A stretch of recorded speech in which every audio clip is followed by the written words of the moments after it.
భగవద్గీత గీతామకరందం 2వ అధ్యాయం 46వ శ్లోకం. యానానర్థ ఉదాసనే సర్వత సంపుతోదకే తానాన సర్వేషు వేదషు బ్రాహ్మణస్య విజానత.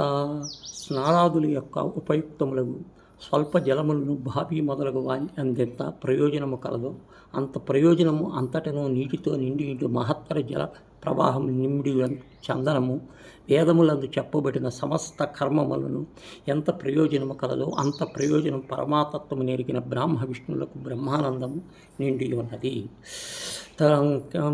మనుజులకు ఎంతటి ప్రయోజనము కలదో ప్రయోజన సమస్త వేదములందు అనుభవజ్ఞులకు బ్రహ్మ విష్ణువులకు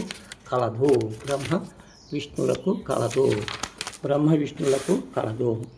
కర్మేణ వ్యాధికారస్తే మా ఫలేషు కదాచన మా కర్మ ఫలే హేతుర్భోర్మత సజ్ఞతో స కర్మణి.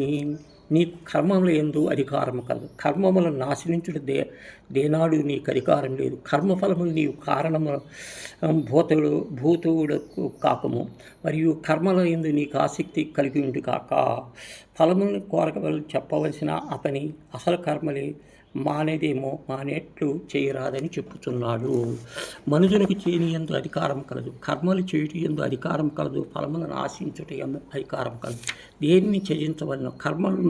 ఫలమును అత్యత్వమును రెండింటినీ వదలవలను. కాబట్టి ఫలితాంశమేది? కర్మములు చేయు ఫలము వదలవలను. యోగస్థ కురు కర్మాణి సజ్ఞం తత్కా ధనంజయ సిద్ధ్యసిద్ధు నమో భూత్వా సమత్వం యోగజ్యతే. ఓ అర్జున, నీవు యోగనిష్ఠు నుండి సంఘమును చేయించి కార్యమును ఫలించకపోయినా సమానమునన్నవాడే కర్మలను చేయునట్టి సమత్వ బుద్ధి యోగమనబడును. యోగమనగానేమి? సమత్వ బుద్ధి.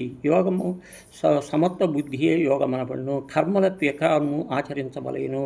యోగనిష్టము నుండి సంఘమును వదిలి కార్యసిద్ధమును సిద్ధించుట సమభావమును కలిగి కర్మలను ఆచరించవలను. దూరేణ వరం కర్మ బుద్ధి యోగ ధనంజయ బుద్ధో శరణమిచ్చ కృపణ ఫలహేతువా.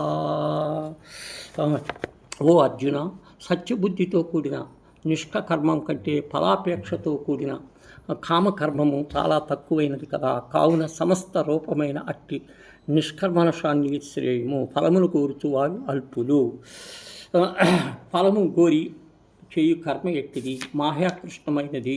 మనుజుడు దేనిని శరణనొందవలను? తన బుద్ధిని సమత్వమును నిష్కాకర్మములతో కూడినందు చేసుకుని అట్టి బుద్ధిని.